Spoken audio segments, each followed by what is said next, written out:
First verse of the Tao Te Ching, quote, "The Tao that can be told is not the eternal Tao. The name that can be named is not the eternal name. The Tao is both named and nameless. As nameless, it is the origin of all things. As named, it is the mother of 10,000 things. Ever desireless, one can see the mystery.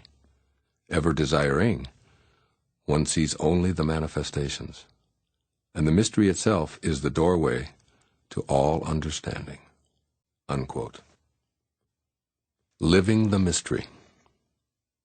In this opening verse of the Tao Te Ching, Lao-Tzu tells us that the Tao is both named and nameless. This sounds paradoxical to our Western intellect, and it is. Paradoxical thinking is embedded in Eastern concepts such as yin and yang, or the feminine and the masculine, and where things are comfortably described as both this and that. We in the West, by contrast, tend to view opposites as incompatible concepts that contradict each other. Yet this book is asking that we change our ingrained ways of thinking and see how our lives change as a result. The Tao is an unknowable, unseeable realm where everything originates, while at the same time the Tao is invisibly within everything. When we desire to see this invisibleness, this mystery, we attempt to define it in terms of the outer world of form, what Lao-Tzu calls the 10,000 things. He counsels us that letting go of trying to see the mystery will actually allow us to see it. Or as I like to think of it, let go and let God. But how can we do that? One way is to permit ourselves to practice more paradoxical thinking by recognizing that desiring, or wanting, and desireless, allowing, are different and the same, rather like the mysterious ends of a continuum. Desiring is the physical expression of creating conditions that allow us to be receptive. That is, it's in the world preparation for receiving. According to Lao-Tzu, wanting to know or see the mystery of the Tao will reveal evidence of it in a variety of manifestations, but not the mystery itself. But this isn't a dead end. From this ground of desiring, the flowering of the mysterious Tao grows. It's as if wanting transforms into effortless allowing. Desiring, one sees the manifestations. Desireless, one can see the mystery itself. When we tune into what Lao-Tzu is telling us, it becomes readily apparent that our world produces abundant examples of this paradoxical process. Think of gardening and desiring those luscious homegrown tomatoes or spring daffodils. Allowing them to grow is ultimately what happens. Now think of the things in life that involve wanting and how they differ from allowing.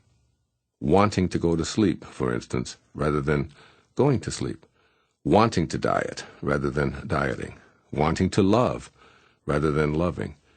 In this reference to the Tao, desireless means trusting, permitting, and allowing.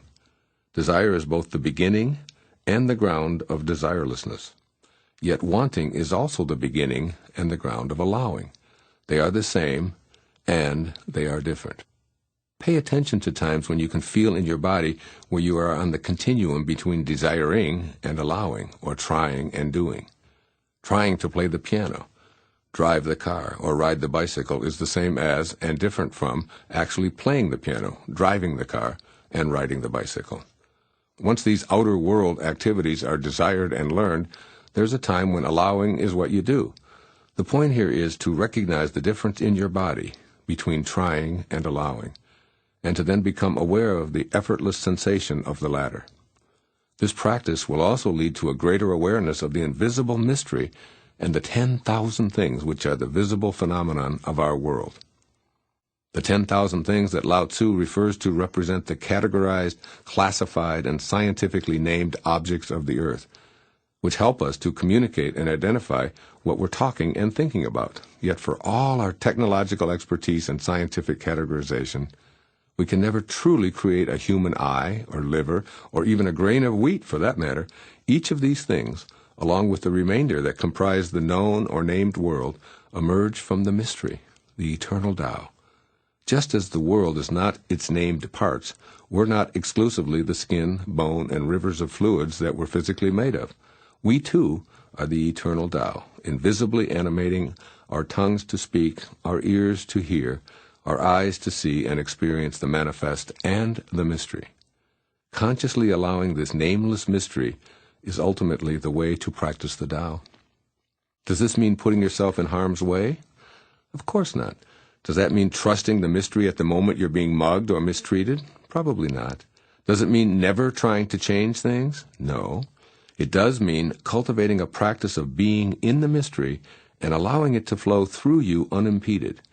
It means permitting the paradox of being in form at the same time that you allow the mystery to unfold. Do the Tao.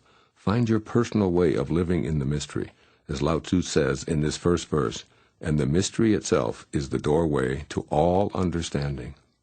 Here's my advice for translating this passage into daily practice in this 21st century. First and foremost, enjoy the mystery. Let the world unfold without always attempting to figure it all out. Let relationships just be. For example, since everything is going to stretch out in divine order, don't try so hard to make something work. Simply allow.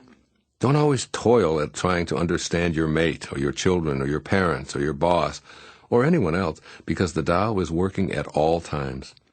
When expectations are shattered, practice allowing that to be the way it is. Relax. Let go. Allow.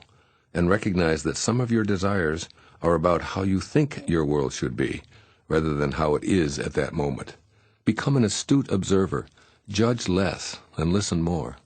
Take time to open your mind to the fascinating mystery and uncertainty that we all experience. And then, practice letting go of always naming and labeling. The labeling process is what most of us were taught in school. We studied hard to be able to define things correctly in order to get what we called high grades. Most educational institutions insisted on identifying everything, leading to a tag that distinguished us graduates with knowledge of specific categories. Yet we know, without anyone telling us, that there's no title or degree or distinguishing label that truly defines us. In the same way that water is not the word water any more than it is agua, Wasser, or H2O. Nothing in this universe is what it's named. In spite of our endless categorizations, each animal, flower, mineral, and human can never truly be described. In the same way, the Tao tells us that the name that can be named is not the eternal name.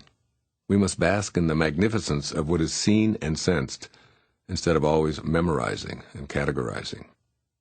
Do the Tao now. At some point today, notice an instant of annoyance or irritation you have with another person or situation. Decide to do the Tao, or practice the way, in that moment by turning inward with curiosity about where you are on the continuum between desire and allowing. Permit the paradox of wanting the irritant to vanish and allowing it to be what it is. Look inward for it in your thoughts and allow yourself to feel it wherever it is and however it moves in your body. Turn all of your attention to becoming open-minded, allowing permissiveness to befriend the mystery within yourself. Notice how the feeling manifests itself, perhaps doing loop-de-loops in your stomach, giving a rigidness to your skeleton, making your heart pound, or tightening your throat. Wherever it is, allow it as an enigmatic messenger within you, and give it non-judgmental attention. Notice the desire for the feeling to disappear, and allow it to be monitored compassionately by you. Accept whatever comes. Encounter the mystery within without labeling, explaining, or defending. It's a subtle distinction at first, which you must take personal responsibility for identifying. You alone can prepare the ground of your being for the experience of living the mystery.